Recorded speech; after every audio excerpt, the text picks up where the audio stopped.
ప్రభు బలులో పాలు పంపులు పొందే ముందుగా దేవుని వర్తమానం వింటాం.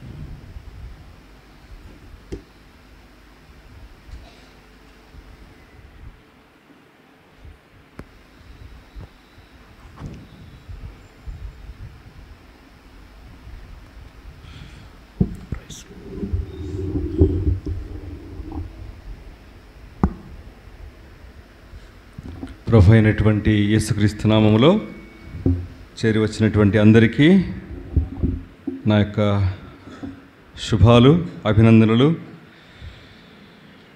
మన జీవితాల్లో ఈ లోకయాత్రలో దేవుడు మనకు తోడుగా ఉన్నాడు. విడిచిపెట్టనటువంటి దేవుడు మన దేవుడు, కాపాడే దేవుడు, భద్రపరిచే దేవుడు, కన్నీరు తుడిచే దేవుడు మన దేవుడు. అయితే నా ప్రశ్న ఏంటంటే, ఈరోజు వర్తమానం అదే. నా ప్రశ్న ఏంటంటే, ఆయన నీకు తోడుగా ఉన్నాడు, ఆయన నీతో ఉన్నాడు, నువ్వు ఎవరితో ఉన్నావు? No doubt. ఇదిగో యుగ సమాప్తి వరకు, రెండు పదాలండి అవి. దాన్ని మనం ఎలా అర్థం చేసుకోవాలంటే, యుగ సమాప్తి వరకు అంటే టిల్ ద ఎండ్. యుగ సమాప్తి వరకు అంటే చిట్ట చివరి వరకు. సదాకాలము అంటే ప్రతి నిమిషము, ప్రతిరోజు, ప్రతి క్షణము, చిట్ట చివరి వరకు ఆయనే ఉంటాడు. నీ జీవితంలో మొదటి రోజు నుండి చివరి రోజు వరకు ఆయనే ఉంటాడు. నీ జీవితంలో ప్రతి నిమిషంలో, ప్రతి అడుగులో, ప్రతి ప్రయత్నంలో, ప్రతి ఆలోచనలో కూడా ఆయనే ఉంటాడు. ఉన్నాడు. అయితే నువ్వు ఎవరితో ఉన్నావు? చిన్న బిడ్డలను అడుగులేస్తున్నటువంటి చిన్న బిడ్డలను, బాగా అప్పుడప్పుడే నడక నేర్చుకున్నటువంటి బిడ్డలను చూస్తే తల్లిదండ్రులు చాలా ప్రేమతో చేయి పట్టుకుని నడిపిస్తూ ఉంటారు. కొంచెం నడక రాగానే, కొంచెం ధైర్యం రాగానే, కొంచెము ధైర్యం వచ్చి పట్టుదల రాగానే చెయ్యి వదిలించుకొని వాళ్ళు ముందుకు నడుస్తూ ఉంటారు. కొన్నిసార్లు పరిగెత్తుతారు. కొంచెం దూరం వెళ్ళిన తర్వాత పడిపోతే మళ్ళీ చేతులు రెండు చాపి అమ్మా అంటారు కదా. అంటే మనల్ని చెయ్యి పట్టి నడిపిస్తున్నటువంటి ఆ దేవుణ్ణి విడిపించుకొని పోయేటువంటి స్థితులు కూడా ఉంటాయి. మనమందరము పాట పాడతాం, మనకందరికీ వచ్చు. సండే స్కూల్లో ఈ పాట నేర్పించుంటారు సండే స్కూల్ టీచర్స్. మనం కూడా పాడుతూ ఉంటాం. ఏం పాట అది? చెయ్యి పట్టుకో, నా చెయ్యి పట్టుకో, నే జారిపోకుండా, నే పడిపోకుండా, యేసు నా చెయ్యి పట్టుకో, ఓ యేసు నా చెయ్యి పట్టుకో.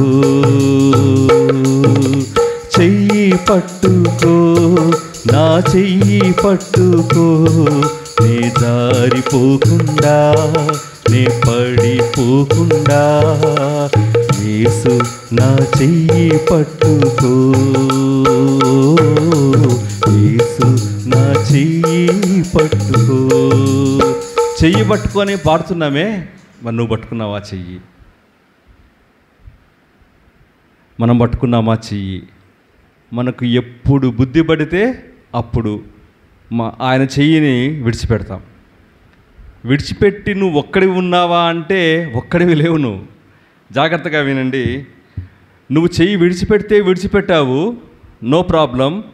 పట్టుకోవడానికి ఆయన రెడీగా ఉన్నాడు. నీ చెయ్యి ఖాళీగా ఉందా అంటే నీ చెయ్యి ఖాళీగా లేదు. నువ్వు ఎవరి చెయ్యో పట్టుకున్నావు. ఈ లోకంలో అనేకసార్లు దుఃఖానికి కారణము, వేదనకు కారణము, ఏడుపుకు కారణము, బాధకు కారణము, మనశ్శాంతి లేకపోవడానికి కారణం, ఓటమికి కారణం ఏంటి అంటే మనము దేవుని చెయ్యి విడిచిపెట్టడం మాత్రమే కాదు, కానీ మనం ఇంకా ఎవరు చెయ్యో పట్టుకున్నాం, ఇంకా ఎవరో కావాలని కోరుకుంటూ ఉన్నాం. మరింతగా లోపలికి వెళ్ళే ముందు ఈ వచనాన్ని చదువుకుని ప్రార్థన చేసుకుని మనం ధ్యానిద్దాము. యోహాను రాస్తున్నటువంటి మొదటి పత్రిక 4వ అధ్యాయము 4వ వచనం అందరం చదువుదాం గట్టిగా. యోహాను రాసినటువంటి మొదటి పత్రిక, 1 John 4th chapter 4th verse. Page number 223, కొత్త నిబంధనలో 223, కొత్త నిబంధనలో పేజ్ నంబర్ 223. అందరం కలిసి చదువుదాం.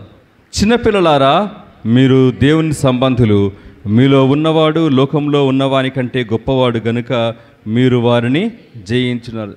చాలా నిదానంగా లో వాయిస్తో చదివారు, గట్టిగా చదవండి. ఇంకొక విషయము, మీరు అని ఆయన రాశాడు కాబట్టి ఇది మనకు సంబంధించింది. మీకు ధైర్యం ఉంటే గట్టిగా మీరు దగ్గర నేను అని చెప్పండి, మీలో ఉన్నవాని దగ్గర నాలో ఉన్నవాడని చెప్పి చదవండి. నేను చదువుతాను, మీకు అర్థమైతే కనుక నన్ను ఫాలో అవ్వండి గట్టిగా.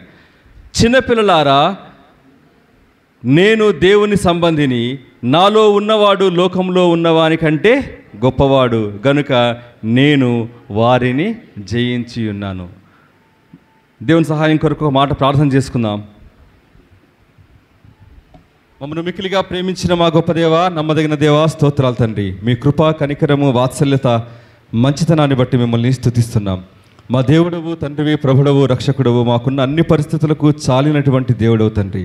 నైనా ఈ ఉదయకాల సమయంలో ఆరాధన వర్తమానం ద్వారా మాతో మాట్లాడారు. అవును నాయనా, యాకోబు చెప్పిన మాటను జ్ఞాపకం చేసుకుంటున్నాం. పుట్టినది మొదలుకొని నేటి వరకు మా దేవుడవు నీవే. పుట్టినది మొదలుకొని నేటి వరకు మమ్మల్ని పోషించిన వాడవు. కీడు నుండి, ప్రమాదం నుండి, నష్టం నుండి, దుఃఖం నుండి తప్పించిన వాడవు నీవే తండ్రి. నైనా అనేకమైన పరిస్థితుల గుండా వెళ్తున్నప్పుడు మా కన్నీటిని తుడిచినటువంటి దేవుడు మీరే ప్రభువా. ఈ సత్యాన్ని గ్రహించి ఈ లోకంలో మీకు సాక్షులుగా జీవించే అనుభవము మాకు దయచేయమని వేడుకుంటున్నాను. ముందున్న సమయాన్ని మాకు ఆశీర్వాదకరంగా చేయండి. ఏ యోగ్యతల్ని నన్ను ఏర్పాటు చేసుకున్నారు, మీ సిలువ చాటును మరుగుపరిచి మీ మాట నా నోట ఉంచమని వేడుకుంటున్నాం. మాతో మాట్లాడి మీరే మహిమ పొందమని ఈ కొద్ది విన్నపాలు మా ప్రియ ప్రభు రక్షకుడైన యేసు నామం పేరిట ప్రార్థించి అడిగి వేడుకుంటున్నాం తండ్రి, ఆమేన్. దేవుని వాక్యాన్ని వినాలి, మళ్ళీ చదవాలి, గుర్తుపెట్టుకోవాలి, ధ్యానించాలి, అవసరమైతే అనేకులతో పంచుకోవాలి. చాలా విషయాలు చెప్పినాను. దేవుని మాట వినాలా, చదవాలి, గుర్తుపెట్టుకోవాలి, ధ్యానం చేయాలి, అవసరం వచ్చినప్పుడంతా ఆ వాక్యాన్ని ఇతరులతో పంచుకోవాలి. నీ దగ్గర ఆహారం ఉంటే ఏం చేస్తామండి? నీకు ఇష్టమైన వాళ్ళని పిలుస్తాం కదా, అర్థమవుతుందన్నమాట. ఆహారం మనము తింటాము, ఆహారం గురించి ఆలోచిస్తాము. మంచి బిర్యానీ దొరికింది అనుకుంటాము. బిర్యానీ ఉన్నప్పుడంతా ఏం చేస్తాం? పెట్టాలనుకున్నప్పుడంతా మాటికి నువ్వే తినవు కదా, ఏం చేస్తాం? సంతోషం వచ్చినప్పుడంతా whatever may be the situation, whatever may be the occasion, అది బర్త్డే కావచ్చు, ఇంకొకటి కావచ్చు, ఒకటే పేరు థ్యాంక్స్ గివింగ్, అంతే. ఏం చేస్తామండి? ఆ థ్యాంక్స్ గివింగ్లో ఏం చేస్తాం? మనం ఆహారాన్ని, మనకున్నటువంటి ఆహారాన్ని అనేకులతో మన సంతోషాన్ని పంచుకుంటాం. వాక్యం కూడా అంతే. వాక్యము మన బలం కోసము, వాక్యము ఇతరుల బలం కోసం.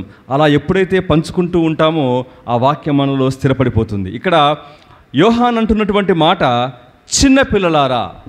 యోహాను ఎవరు అంటే యేసుక్రీస్తు యొక్క ప్రియమైనటువంటి శిష్యుడు.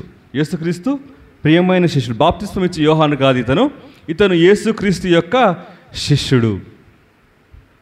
శిష్యుల గురించి ఒక మాట చెప్తాను. యేసు ప్రభువుకు సిలువ వేసినప్పుడు అందరూ పారిపోయారు. మార్కు సువార్తలో ఆ మాట చూస్తాం మనం. శిష్యులందరూ కూడా పారిపోయారు. బహుశా కాదు, నేను అనుకుంటున్నాను యోహాను కూడా ఆ సమయంలో పారిపోయాడు. But at the end of the cross time, ఆ సిలువ యొక్క చివరి నిమిషాల్లో యేసుప్రభు యొక్క సిలువ ఎదుట యేసుప్రభువుకు దగ్గరగా ఉన్నటువంటి వ్యక్తి ఎవరు అంటే యోహానే. అందరూ పారిపోయారు. మొట్టమొదట పారిపోయింది ఎవరండి? మొట్టమొదట పారిపోయింది ఎవరు? యేసుప్రభువుకు సిలువ వేసినప్పుడు మొట్టమొదట సిలువ సందర్భము, సిలువ వేయాలి, సిలువకు అప్పగించాలి అన్నప్పుడు యేసుప్రభు నుండి దూరం అయిపోయినటువంటి మొట్టమొదటి వ్యక్తి ఎవరు? ఇస్కరియోతు యూదా, దాని తర్వాత పేతురు. ఆ విధంగా ఒక్కొక్కరు ఎప్పుడు బుద్ధి పుడితే అప్పుడు వాళ్ళందరూ కూడా పారిపోయారు. యోహాను కూడా దూరం అయిపోయాడు. అయితే సిలువ సందర్భంలో సిలువకు దగ్గరగా వచ్చాడు. అనేకమైనటువంటి ప్రత్యక్షతలను యోహాను చూశాడు. నేనంటాను, నా వైపు చూడడానికి ప్రయత్నం చేయండి, ఎవరైతే యేసు ప్రభు యొక్క సిలువను దగ్గరగా చూస్తారో వారు యేసు ప్రభు యొక్క మహిమను కూడా దగ్గరగా చూస్తారు. రక్తము కారుతున్నటువంటి యేసును ఎవరైతే చూస్తారో, ప్రాణం పోతున్నటువంటి స్థితిలో ఎవరైతే చూస్తారో వాళ్ళే సజీవుడైనటువంటి యేసును మహిమలో సింహాసనములో చూస్తారు. యోహాను ఈ భూమి మీద మాత్రమే కాదు, యోహాను మాత్రమే పరలోకంలో ఉన్నటువంటి యేసును చూశాడు. నేను ఆయనను చూడగా చచ్చిన వాని వలె పడిపోతిని. చూశాడు. హి సా జీసస్. ఆయన యొక్క తల వెంట్రుకలు ధవళంగా ఉన్నాయి, మెరుస్తూ ఉన్నాయి. ఆయన యొక్క నేత్రాలు అగ్ని నేత్రాలు. ఆయన శరీరం ఎలా ఉంది, ఆయన పాదాలు ఎలా ఉన్నాయి, ఆయన కంఠస్వరము విస్తారమైనటువంటి జలముల వంటి స్వరం. ఎవ్రీ డిస్క్రిప్షన్, ప్రతి విషయాన్ని చాలా స్పష్టంగా సూటిగా ఆయన రాశాడు. ఎందుకు యేసు ప్రభుని గురించినటువంటి పరలోకంలో యేసు ప్రభు ఎలా ఉంటాడో మనకెవరికీ తెలియదు. అప్పుడప్పుడు చాలామంది నాతో చెప్తుంటారు, మీతో కూడా చెప్పింటారు, నాకు ఎవరో తెల్లగా కనపడినారు, దయ్యమేమో జాగ్రత్త అన్నాను నేను. చాలామందికి కాళ్ళు ఉన్నాయా అంటే కాళ్ళు కనపడలేదు, తెల్లని రూపము అంటే ఇలాగే అంటుంటాను నేను. ఎవరు కనపడినారు నీకు? నిజమేనా? అసలు యోహానుకు కనపడ్డాడు ప్రభు అయినటువంటి యేసుక్రీస్తు వారు. ఆయన ముఖ దర్శనాన్నంతటినీ యోహాను చూడగలిగాడు. సజీవుడైనటువంటి, ఇదిగో నేను మృతుడనైతిని కానీ యుగ యుగములు సజీవుడనై ఉన్నాను అన్నటువంటి సజీవుడైనటువంటి యేసును పరలోకంలో యోహాను చూడగలిగాడు. ఎందుకు చూడగలిగాడు అంటే సిలువకు దగ్గరగా ఉన్నాడు. ఒకానొక సమయంలో పారిపోయాడేమో, దూరంగా వెళ్ళిపోయాడేమో. అయితే దేవుడిచ్చినటువంటి ఆ యొక్క కన్విక్షన్, ఆ ఒప్పుకోలను బట్టి నేనంటాను, సిలువను వెంబడించాడు, సిలువకు దగ్గరగా వచ్చాడు, తన తల్లిని ఆదరించిన వాడుగా ఉన్నాడు, అనేకమైన విషయాలకు సాక్షిగా ఉన్నాడు, అనేకమైన విషయాలకు సాక్షిగా ఉన్నాడు. ఈరోజు నువ్వు ఎవరికి సాక్షిగా ఉన్నావు? చదువుతారా ఎవరైనా? యోహాను రాసిన మొదటి పత్రిక 1వ అధ్యాయము 1వ వచనం. యోహాను సువార్త కాదండి, మొదటి పత్రిక 1వ అధ్యాయము 1వ వచనం. జీవవాక్యమును గూర్చినది ఆది నుండి ఏది ఉండెనో, మేము ఏది వింటిమో, కన్నులారా దేనిని చూచితిమో, ఏది నిదానించి కనుగొంటిమో, మా చేతులు దేని తాకి చూచెనో అది మీకు మేము తెలియజేయుచున్నాము. ఏది విన్నామో, ఏది చూసామో, ఏది కన్నామో, ఏది తాకామో దాని గురించి మేము చూసాము, చెప్తున్నాము. We have seen, we have heard, we touched.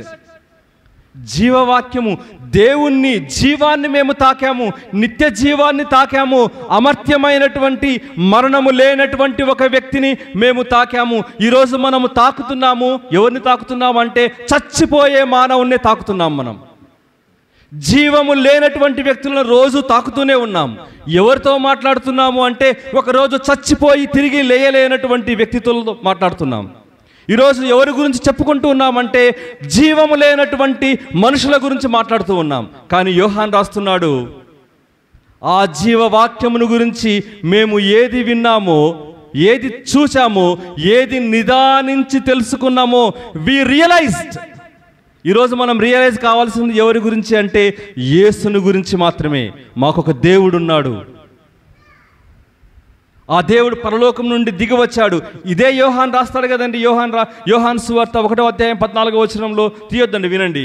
ఆ వాక్యము శరీరధారి అయి కృపాసత్య సంపూర్ణుడుగా మన మధ్య నివసించెను, వసించెను.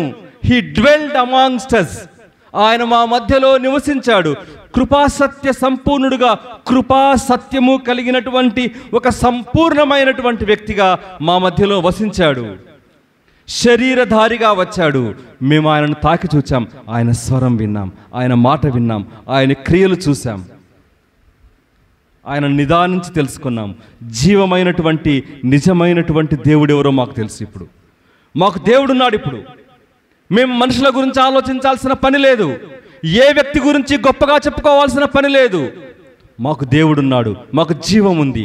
ఆ దేవుడు మమ్మలను ఎటువంటి పరిస్థితుల్లోనైనా సరే నడిపించడానికి, విడిపించడానికి సహాయం చేసేటువంటి దేవుడు, మా కన్నీళ్లు తుడిచేటువంటి దేవుడు, మా ప్రతి పరిస్థితిలో చాలినటువంటి దేవుడు అని రాస్తూ 4వ అధ్యాయానికి వచ్చేసరికి అంటున్నాడు, చిన్నపిల్లలారా మీరు దేవుని సంబంధులు.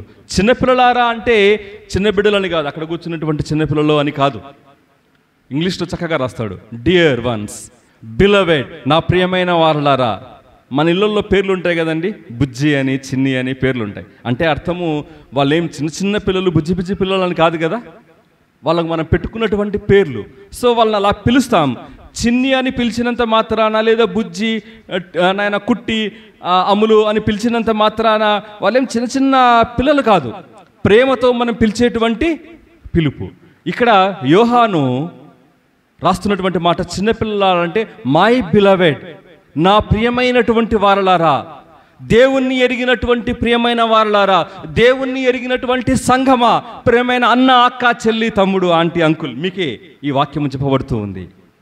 చిన్నపిల్లలారా, దేవుని సంబంధులైనటువంటి మీరు, ఇక్కడ రాస్తున్నటువంటి మాట, మీరు దేవుని సంబంధులు. You are of God. ఇంగ్లీష్లో చక్కగా ఉంటుంది, యు ఆర్ ఆఫ్ గాడ్. మీరు దేవుని సంబంధులు.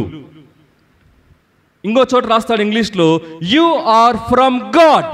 మీరు దేవుని నుండి వచ్చినటువంటి వారు. ఇంకో చోట రాస్తాడు, యు బిలాంగ్స్ టు గాడ్. ఇవన్నీ చెబుతున్నప్పుడు నేను ఎందుకు చెబుతున్నాను ఇంగ్లీష్లో ఈ విషయాలన్నీ అంటే, తెలుగులో అర్థం చేసుకున్నప్పుడు మనము దేవుని నుండి వచ్చిన వారము అంటే మీరు అర్థం చేసుకోవాల్సినటువంటి మాట, నేను ఎక్కడి నుండి వచ్చాను. మీరు దేవుని సంబంధులు, దేవునికి చెందినవారు అని చెబుతూ ఉన్నప్పుడు మీరు అర్థం చేసుకోవాల్సిన మాట, నేను ఎవరికి చెందినవాడను. ఈ మధ్య ఎన్నికలు జరిగాయి కదండి, ఎలక్షన్స్ అయిపోయినాయి, కౌంటింగ్ కూడా అయిపోయింది కదా. ఈ వాట్సాప్లలో వీటిలో ఒక రీల్స్ అని, షార్ట్స్ అని వస్తూ ఉంటాయి. నేను పలానా ఎమ్మెల్యే తాలూకా అని పెట్టుకుంటున్నారు. చూసారా మీరు? ఒకవేళ చూస్తే కనుక నా కోసం చేయొద్దండి. అంటే మీకు తెలుసని నాకు అర్థమవుతుంది. మేము పలానా వారి తాలూకా, వెరీ గుడ్. ఇక్కడ ఒక 4 చేతులు, అక్కడ ఒక 2-3 చేతులు లేచినాయి.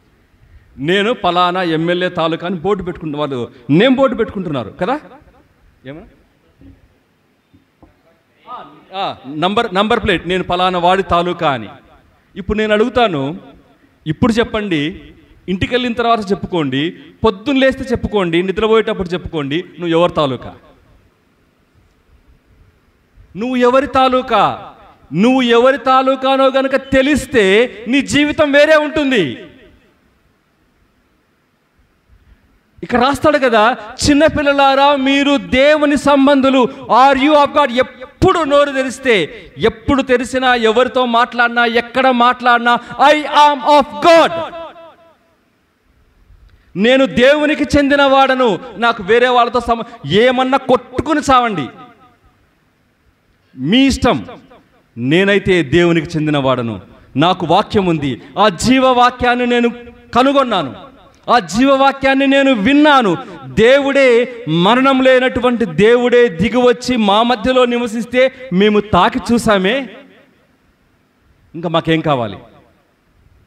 అది దాని అర్థం. మీరు ఎవరి సంబంధులు? ఈ లోకయాత్రలో నీవు నేను సాగుతూ ఉండగా దేవుడు మనకు తోడు అని చెబుతూ ఉన్నాడు కదా, దేవుడు మనతో నడుస్తూ ఉన్నాడు కదా. ఆయన పేరే ఇమ్మాన్యుయేల్ కదా. ఇమ్మాన్యుయేల్ అంటే అర్థం ఏంటండి? దేవుడు తోడు. దేవుడు మనకు తోడు. ఆయన పేరు యేసు కదా. యేసు అంటే అర్థము రక్షకుడు. చదువుతారా ఒక వాక్యము? నిర్గమకాండము 3వ అధ్యాయము 8వ వచనం. నిర్గమకాండము 3:8.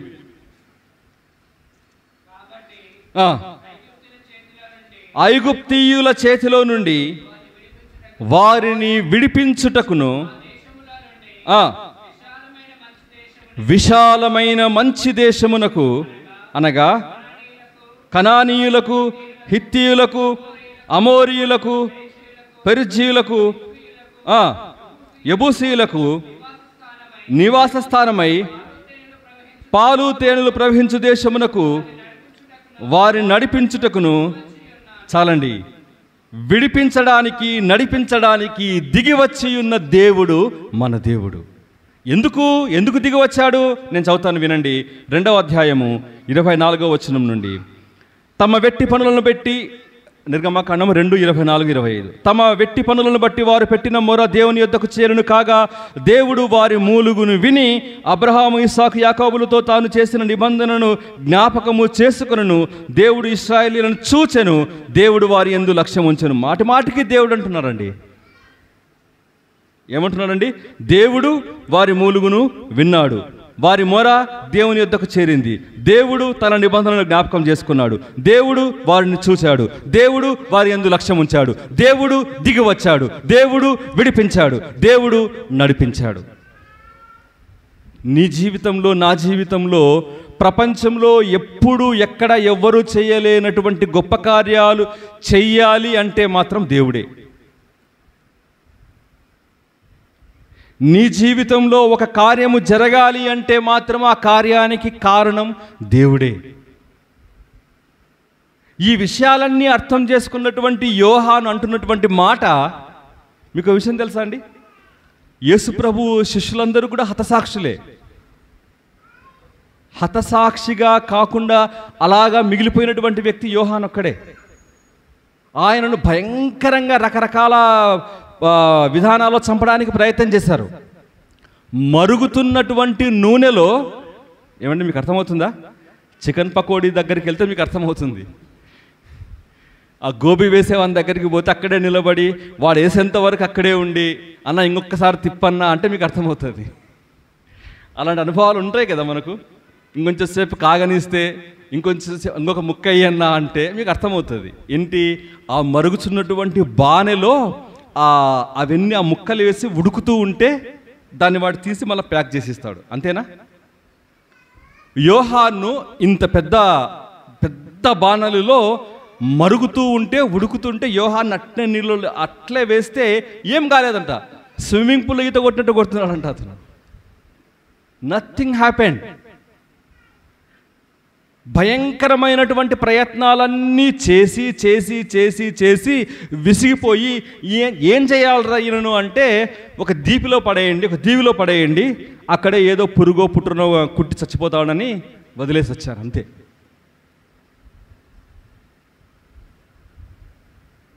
దేవుడు మన పక్షాన ఉన్నాడు. ఎందుకు దేవుడు ఉంచాడు అంటే సిలువకు దగ్గరగా ఉన్నాడు కదా, పరలోకాన్ని కూడా చూపిద్దాం అనుకున్నాడు. ఈ ప్రకటన గ్రంథము, ప్రకటన అంటే ఏంటండి? ప్రకటన అంటే అర్థం ఏంటి?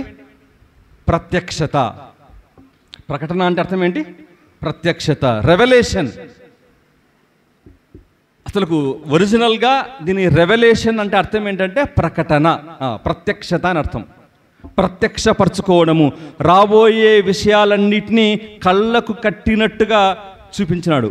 ప్రభు అయినటువంటి యేసుక్రీస్తు వారు ఎలా ఉంటారో, పరలోకం ఎలా ఉంటుందో తెలియజేసేటువంటి పుస్తకమే ప్రకటన, ప్రత్యక్షత. ఆ ప్రత్యక్షతలన్నీ ఎవరికిచ్చాడు అంటే దేవుడు ప్రభు అయినటువంటి యేసుక్రీస్తు వారు యోహానికి ఇచ్చారు. ఆ యోహాన్ రాస్తున్నాడు, చిన్నపిల్లలారా మీరు దేవుని సంబంధులు. నా ప్రశ్న, మరి ఒక 15 నిమిషాల్లో ముగిస్తాను నేను. నా ప్రశ్న ఈ మధ్యాహ్న కాల సమయంలో, దేవుడు మన కొరకు ఇంతగా చేశాడు కదా, మన కొరకు తన ప్రాణమే పెట్టాడు, మన కొరకు దిగి వచ్చాడు కదా, మనకున్నటువంటి ఆ దుఃఖాన్ని, ఆ కన్నీటిని, ఆ మూలుగులు విని మనమున్నటువంటి చెరలో నుండి, మనమున్నటువంటి బంధకాల్లో నుండి విడిపించడానికి ఆయన దిగి వచ్చాడే, విడిపించాడే. నువ్వు ఎవరి సంబంధివి? నువ్వు ఎవరి కోసం ఉండాలనుకుంటున్నావు? ఎవరి కోసం జీవించాలనుకుంటున్నావు? నీ బ్రతుకులో, నీ కుటుంబంలో, నీ సమాజంలో ఎవ్వరికీ లేనటువంటి ఘనత నీకిస్తే దేవుడే ఇచ్చింది నీకు. నీ చదువును బట్టో, నీ అర్హతను బట్టో, లేకుంటే నీకున్న మంచితనాన్ని బట్టో కాదు. కానీ దేవుడు దయతలిచి కరుణించి దేవుని ప్రేమను బట్టి అనేకమైనటువంటి ఆశీర్వాదాలు నీ మీద కుమ్మరిస్తూ ఉంటే నీవు ఎవరి కోసం పనిచేస్తున్నావు? నువ్వు ఎవరి వ్యక్తివి? ఎవరి వ్యక్తిగా చెప్పుకోవడానికి నువ్వు గర్విస్తూ ఉన్నావు? నువ్వు ఎవరి వ్యక్తిగా చెప్పుకోవడానికి నువ్వు ఇష్టపడుతూ ఉన్నావు? మీరు దేవుని సంబంధులు అంటున్నాడు. నిజంగా మనం దేవుని సంబంధులమా? యోహాను అనేస్తున్నాడు మీరు దేవుని సంబంధులే అని. ఈరోజు యోహాను నీతో నాతో మాట్లాడుతున్నాడు వాక్య రూపకంగా. మనము దేవుని సంబంధులమే. ఎస్, మనము పేరు పెట్టుకున్నాము. మనకు గుర్తింపు, మీరు జాగ్రత్తగా వినండి, మనకు గుర్తింపు మన కులాన్ని బట్టో, మన మతాన్ని బట్టో, మన ప్రాంతాన్ని బట్టో లేదండి. అలా గనుక ఉంటే మనం ఎక్కడుండాలో తెలుసా? ఊరి బయట ఉండాలి. ఎక్కడుండాలో తెలుసా? నీచమైన స్థితిలో ఉండాలి. తృణీకరించబడినటువంటి, త్రోసివేయబడినటువంటి, అసహించుకునేటువంటి స్థితిలో ఉండాలి నీవు నేను. బట్ ఆయన మనల్ని కరుణించి తన పేరు పెట్టుకుని మన జీవితాలు మార్చి మనల్ని పిలిచేదే క్రైస్తవులు అని. చాలామంది ఇంకా సిగ్గు లేకుండా, ఈరోజు నేను మా అంకులు మాట్లాడుకుంటూ వస్తున్నాం, ఇంకా చాలామంది సిగ్గు లేకుండానే వాళ్ళు తమ కులం పేరు చెప్పుకోవడానికి ఇష్టపడుతున్నారు, మేము పలానా వాళ్ళము అని. నేను క్రైస్తవుణ్ణి మాత్రమే అని చెప్పే స్థితికి కనుక నువ్వు వస్తే నీ పరలోకపు తండ్రి నిన్ను బట్టి సంతోషించేవాడుగా ఉంటాడు. ఆయన ఇంకా ఏదైనా చేయడానికి ఇష్టపడతాడు. నీ దేవుని గురించి నువ్వేం చెప్తున్నావు? నీ దేవుని గురించి నువ్వు ఏం చెబుతూ ఉన్నావు? నీ దేవుని గురించి నీకేం తెలుసు అసలు? దేవుని సంబంధులు మనం చెప్తున్నాం కదా, నీ దేవుని గురించి నీకేం తెలుసు అసలు? నీ దేవుని గురించి చెప్పు అంటే ఏం చెప్తావు నీ దేవుని గురించి? ఇదే ప్రశ్న వేరేగా అడుగుతాను నేను. మనకందరికీ తల్లిదండ్రులు ఉన్నారు కదండి, అమ్మా నాన్న ఉన్నారు కదండి, మీకు పేరెంట్స్ ఉన్నారు కదా, మీకు నాన్నలు అమ్మలు ఉన్నారు కదా. ఒకవేళ మిమ్మల్ని సూటిగా ఒక మైక్ తీసుకొచ్చి ఇంటర్వ్యూ చేసి టెల్ అబౌట్ యువర్ ఫాదర్, మీ నాన్న గురించి చెప్పండి అంటే ఏం చెప్తారు మీరు? ఇంటర్వ్యూకి వెళ్తే అడిగే మొట్టమొదటి ప్రశ్న ఏంటో తెలుసా? Tell about your self. ఈ సాఫ్ట్వేర్ కంపెనీల్లో అక్కడికి వెళ్తే వాళ్ళు అడిగేటువంటి మొట్టమొదటి ప్రశ్న ఏంటి? టెల్ అబౌట్ యువర్ సెల్ఫ్, నీ గురించి చెప్పండి. నన్ను చాలాసార్లు అడిగారు చాలా ఇంటర్వ్యూలో, మాది పలానా పేరండి, మాది పలానా జిల్లా అండి, మా నాన్న ఇది అది అని. మిమ్మల్ని అడిగితే మీరేం చెప్తారు? ఈరోజు ఫాదర్స్ డే అంట. నాకు నా కూతురు ఫోన్ చేసి చెప్పింది, ఫస్ట్ నాకు ఫోన్ చేసింది నా కూతురే ఈరోజు. డాడీ అని చెప్పింది గట్టిగా అరిచి, good morning daddy, praise the Lord daddy, happy father's day. 3 చెప్పింది, good morning, praise the Lord, happy father's day అని చెప్పింది. థ్యాంక్స్ అమ్మా అన్నాను. ఇప్పుడు నా కూతుర్ని ఎవరైనా అడిగారనుకోండి, మీ డాడీ ఎటువంటి వాళ్ళు అంటే నా కూతురు ఏం చెప్తుందో నాకు తెలుసు. ఇప్పుడు నేనున్నాను, నన్ను ఎవరైనా మా నాన్న గురించి చెప్పు అంటే నేనేం చెప్తానో నాకు తెలుసు. బైబిల్లో కొంతమంది కుమారులు ఉన్నారు, ఒక 4 జ్ఞాపకం చేస్తాను. వాళ్ళు ఏం చెప్తారో చూద్దాం మనం. బైబిల్ తీయొద్దండి, వినండి. ఏలీ కుమారులను కనుక అడిగితే మీ నాన్న ఎటువంటి వాడు అంటే, మా నాన్న ముసలోడు, మా నాన్న పని అయిపోయింది, మా నాన్నకి ఏమీ కనపడదు, మా నాన్నకి ఏమీ తెలియదు, కానీ గట్టోడే, మా గురించి ఎట్లా తెలిసింది, కుమారులారా అని పిలిపించి చెప్పాడు. మీరు ఇవన్నీ ఇంటికి వెళ్ళిన తర్వాత చదవండి, 2వ సమూయేలు 3వ అధ్యాయం చదవండి, మీకు ఇవన్నీ ఉంటాయి. ఏమని చెప్పాడంట? నా కుమారులారా, మీరు మనుషుల పట్ల కనుక పాపం చేస్తే మీకు క్షమాపణ ఉంటుంది, కానీ దేవుని విషయాల పట్ల మీరు పాపం చేస్తున్నారు కాబట్టి జాగ్రత్త. హెచ్చరించాడు. ఆయన హెచ్చరించాడు, మేము విన్నాము, కానీ మా బతుకు మారలేదు, అయిపోయింది. మా నాన్న మమ్మల్ని హెచ్చరించాడు, హెచ్చరించినటువంటి తండ్రి. అదే కనుక ఇదే ప్రశ్న యోబు కుమారులను అడిగితే, యోబు గ్రంథం 1వ అధ్యాయము 7వ వచనంలో వాళ్ళు అంటారు, మా నాన్న ఎటువంటి వాడు అంటే, మా నాన్న నిత్యము. అక్కడ నాకు ఇష్టమైన మాట అండి, చదువుతారు ఎవరైనా? యోబు గ్రంథం 1వ అధ్యాయం 7వ వచనం. యోబు నిత్యము అలాగు చేయుచు. అమ్మ, యోబు గ్రంథము 1వ అధ్యాయం 7వ వచనం పైన చదవండి అక్క. ఎన్నో వచనం అక్క అది? 5వ వచనం. వారి వారి విందు దినములు పూర్తి కాగా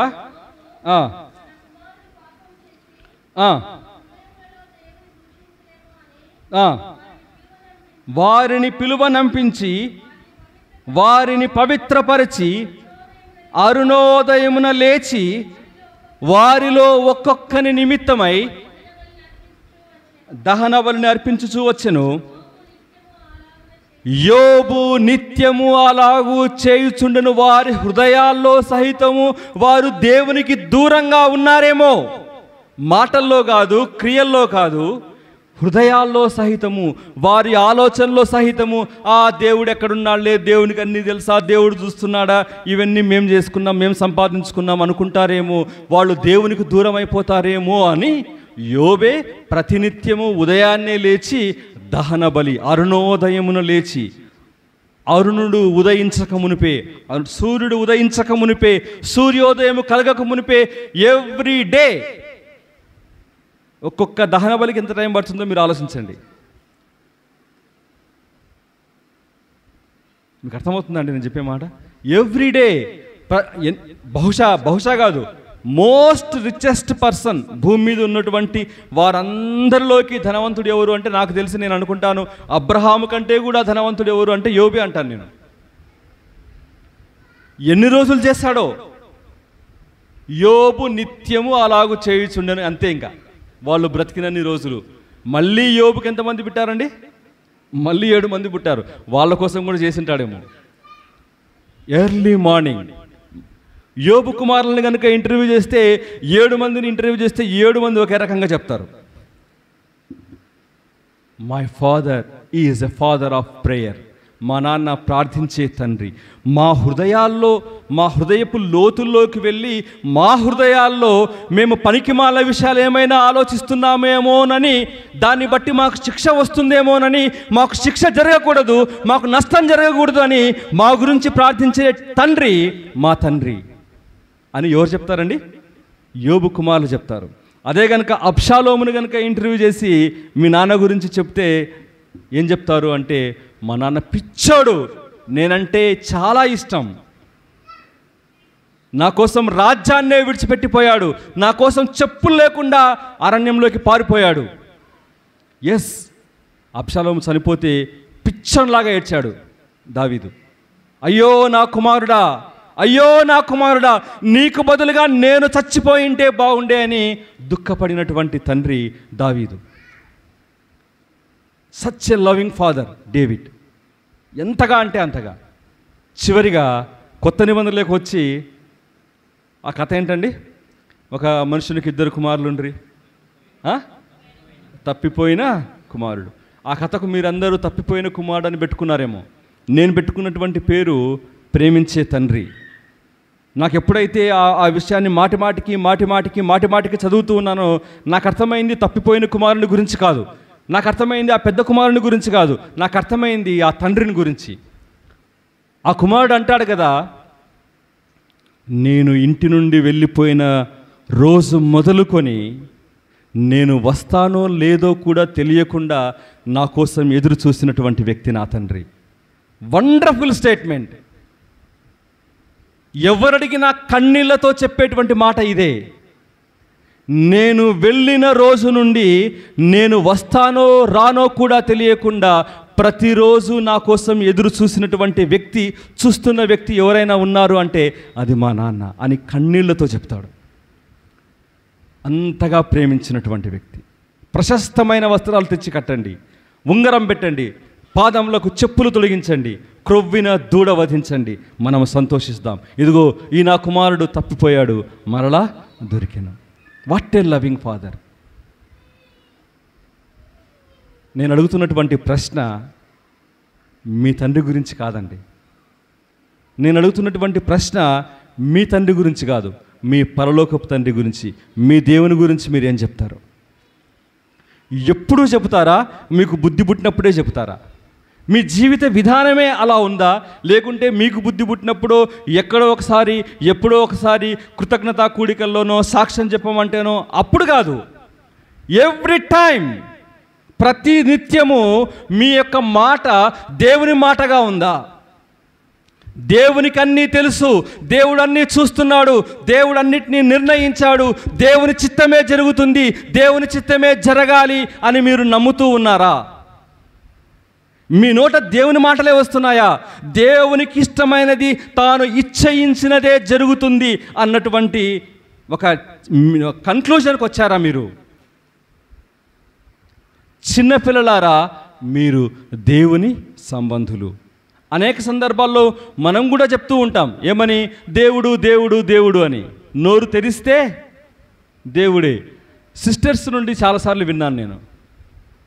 అంటే ఈ సంఘం సిస్టర్స్ కాదు, బయట వేరే వేరే సంఘాల్లో చాలామంది నాతో మాట్లాడినప్పుడు, ఏమో లేన్నా దేవుడు చూసుకుంటున్నాడు, ఒక ఏడుపు స్వరంతో ముఖమంతా ఇలా పెట్టుకుని, దేవునికి అన్నీ తెలుసులే బ్రదర్, మా సమస్యలన్నీ దేవుడే చూస్తాడు. మరి దేవుడే చూస్తే దేవుడే చూసుకుంటే నీకెందుకు ఏడుపు? నీకు దేవుడి మీద నమ్మకం ఉన్నప్పుడు, దేవుడు చూస్తున్నప్పుడు, దేవుడు చేస్తున్నప్పుడు నీ కళ్ళల్లో ఆ దుఃఖం ఎందుకు? ఎవరి మీదనో బాధ ఎందుకు? మాకెవ్వరు లేరులే బ్రదర్, ఎవ్వరు లేరు, దేవుడే. అరే దేవుడు ఒక్కడుంటే చాలదా? యోసేపుకి ఎవరున్నారండి? యోసేపుకి ఎవరున్నారండి? చెప్పాలి మీరు.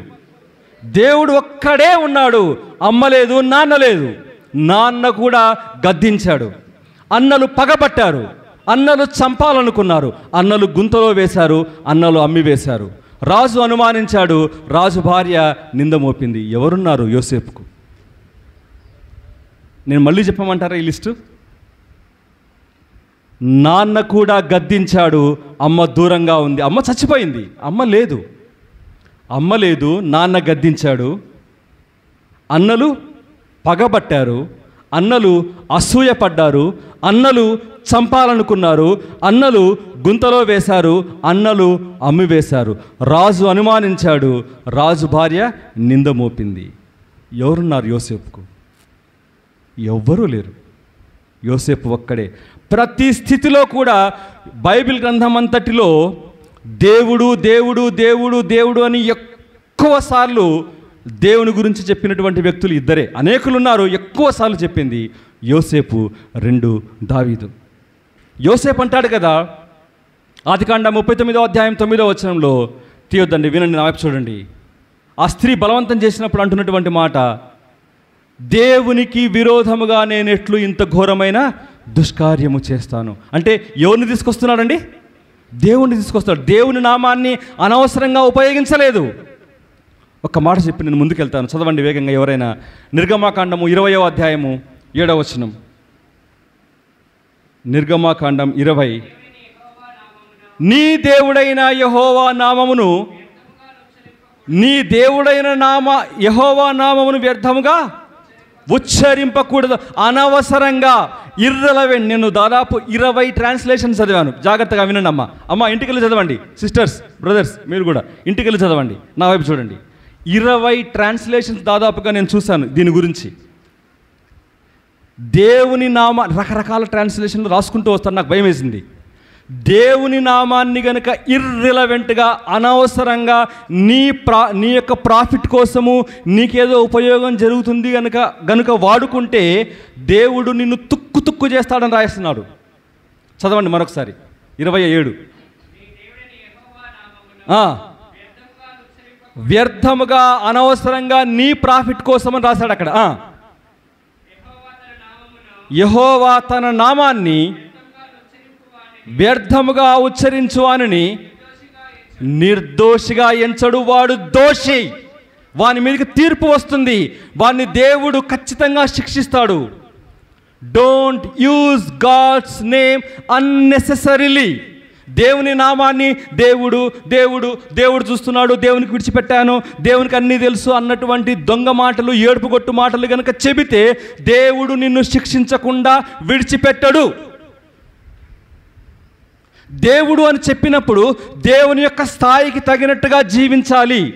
యోసేపు అన్నాడు, దేవుని దృష్టిలో నేను ఎట్లా ఇంత ఘోరమైన పాపం చేస్తానని చెప్పి పాపం చేశాడా? మీరు జాగ్రత్తగా వినాలి, చాలా తీవ్రమైన విషయాలు. దేవుడు అన్న మాటను ఉపయోగించి యోసేపు ఆ స్త్రీతో పాపం చేశాడా? పారిపోయాడు, నాకు వద్దు అనుకున్నాడు. చదువుతారా? ఇంకొక సందర్భం చూపిస్తాను. 50వ అధ్యాయం 20వ వచనం. ఆదికాండం 50:20. Book of Genesis 50th chapter 20th verse. మీరు నాకు కీడు చేయనుద్దేశించితిరి కానీ నేటి దినమున జరుగుచున్నట్లుగా అనగా బహు ప్రజలను బ్రతికించున్నట్లుగా భయపడొద్దండి మీరు. నేనేమాత్రము మీకు నష్టాన్ని కలిగించను, మిమ్మల్ని శిక్షించను. నేటి దినమున జరుగుచున్నట్లుగా అది మేలుకే దేవుడు ఉద్దేశించను. దేవుని ఉద్దేశాన్ని ఎరిగినటువంటి వ్యక్తి అండి. ఇలా జరగడము దేవుని ఉద్దేశము. మా నాన్న నన్ను గద్దించడము దేవుని ఉద్దేశము. మీరు నా మీద పగబట్టారు కదా, మరింత పగబట్టారు కదా, మరీ పగబట్టారు కదా, చచ్చిపోవాల వీడని కోరుకున్నారు కదా, అది దేవుని ఉద్దేశం. చెప్పగలమా? మనకేదైనా నష్టం జరిగితే ఇది దేవుని ఉద్దేశము. ఎవరైనా మనల్ని ద్వేషిస్తే ఇది దేవుని ఉద్దేశం. ఎవరైనా మనల్ని అసహించుకుంటే ఇది దేవుని ఉద్దేశం. ఎవరైనా మనల్ని వద్దు వీడు అనుకుంటే అది దేవుని ఉద్దేశం అని చెప్పగలమా? ఎస్, అలా చెప్పగలిగితే ఒకరోజు మళ్ళీ అందరినీ దగ్గరికి వస్తారు. నేటి దినమున జరుగుతున్నట్లుగా అనగా బహు ప్రజలను బ్రతికించున్నట్లుగా అది మేలుకే దేవుడు అప్పుడు చెప్తావు. నీకు అవకాశం వచ్చిన ప్రతిసారి నీకు ఇష్టానుసారంగా నువ్వు ప్రవర్తించి, నీ బుద్ధి పుట్టినట్టు నువ్వు ప్రవర్తించి అన్ని దేవునికి తెలుసులే అంటే దేవుడు విడిచిపెడతాడా? No, he won't leave you like that. నువ్వు దాన్ని అనుభవిస్తే, ఆ కష్టం గుండా వెళితే, ఆ నష్టం గుండా వెళితే, then God will keep you in highest place. దానిపైన రాస్తాడు, యోసేపు యొక్క అనుమతి లేకుండా ఏ మనుషుడు తన చేతినైనను తన కాలునైనను ఎత్తకూడదు. చేతినెత్తడము అంటే నోట్లోకి ముద్ద పోవాలి అంటే యోసేపు అనుమతి అవసరము. దేశం విడిచిపెట్టి బయటికి వెళ్ళాలంటే యోసేపు యొక్క అనుమతి అవసరం. ముద్ద వెళ్ళాలి అంటే యోసేపు యొక్క అనుమతి అవసరం అండి. డబ్బుల సంచులు పట్టుకుని ఎండిపోయిన స్థితిలో ఏడ్చుకుంటూ వచ్చారు, మాకు ఆహారం ఎక్కడైనా దొరుకుతుందేమో అని. ఎవరు? ఇతర దేశస్తులు కాదు, యోసేపు సహోదరులు, ద్వేషించిన వాళ్ళు. అప్పుడు నీ మాట ఎలా ఉంది? అప్పుడు కూడా దేవుని గురించి చెబితే నువ్వు గొప్పవాడివి. నీకు అవకాశం వచ్చినప్పుడు, నీకు పగ తీర్చుకునే అవకాశం వచ్చినప్పుడు నువ్వు ప్రేమ చూపిస్తే నువ్వు దేవుని సంబంధివి. వీరెవరో నాకు తెలియదు అంటే వాళ్ళ బ్రతుకు, మన భాషలో చెప్పాలంటే బతుకు బస్ స్టాండే. ఇంకా యోసేపు అలా అనలేదు, వీళ్ళు నా అన్నలు అని చెప్పి ఏడ్చాడంట. ఆయన ఏడిస్తే ఆ దేశం మొత్తానికి తెలిసిందంట. చంపాలనుకున్నటువంటి సహోదరులు ఎదుట నిలబడితే తనను తాను అణుచుకోలేక దూరానికి వెళ్ళి ఏడిస్తే ఆయన ఏడుపు రాజు దాకా వినపడింది. మీరు ఆలోచించండి ఈ విషయాలన్నీ. దేవుడి పేరు చెప్పే నువ్వు, దేవుని వ్యక్తిని చెప్పుకునే నువ్వు నిజంగా ప్రేమిస్తున్నావా నీ సహోదరులను? చివరిగా ఇంకొక మాట, ఆదికాండము 50వ అధ్యాయము, ఆదికాండము 50వ అధ్యాయము దాని క్రిందనే ఉంటుందండి. నిశ్చయముగా దేవుడు మిమ్మును చూడవచ్చును. 24వ వచనం, యోసేపు తన సహోదరులను చూచి, నేను చనిపోవచ్చున్నాను, దేవుడు నిశ్చయముగా మిమ్మును చూడవచ్చి, హీ విజిట్స్, మళ్ళీ వస్తాడాయన, మిమ్మల్ని చూడవస్తాడు, మీ స్థితిని చూడవస్తాడు. ఈ మాట ఎప్పుడు నెరవేరిందండి? దాదాపుగా 400 సంవత్సరాల తర్వాత నెరవేరింది. ఎక్కడ నెరవేరిందండి? నిర్గమాకాండము 2వ అధ్యాయము 25వ వచనంలో నెరవేరింది. సమయం పడుతుంది, కానీ విడుదల తథ్యం. సమయం పడుతుంది, విమోచన తథ్యం. సమయం పడుతుంది, నువ్వు హెచ్చింపబడతావు. సమయం పడుతుంది, నువ్వు మళ్ళీ ఉన్నతమైన స్థితిలో ఉంటావు. అయితే దేవుడు నిన్ను చూడ రావాలి అంటే దేవుణ్ణి కోరుకుంటున్నావా నువ్వు? యోసేపు అంటున్నాడు, దేవుడు మిమ్మును నిశ్చయంగా చూడవచ్చును. Are we of God? మనము దేవుని సంబంధులమా? ఒకవేళ మనము గనక దేవుని సంబంధులమైతే 2వ మాట వర్తిస్తుందండి. ఒకవేళ దేవుని సంబంధులం కాకపోతే ఇవేవి వర్తించవు. ఇప్పుడు చదవండి 2వ భాగము. చిన్నపిల్లలారా మీరు దేవుని సంబంధులు అని చెప్పి తర్వాత ఏమంటాడు?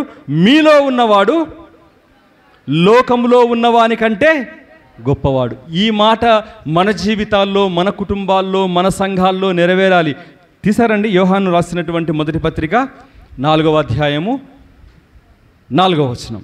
మొదటి పత్రిక 4వ అధ్యాయం 4వ వచనం చదువుతారు ఎవరైనా వేగంగా? చిన్నపిల్లలారా, మీరు దేవుని సంబంధులు, మీలో ఉన్నవాడు లోకంలో ఎవరున్నారు, మీలో ఎవరున్నారు? చిన్న ప్రశ్న. ఈ ప్రశ్నతోనే ఇంటికి వెళ్ళిపోదాము.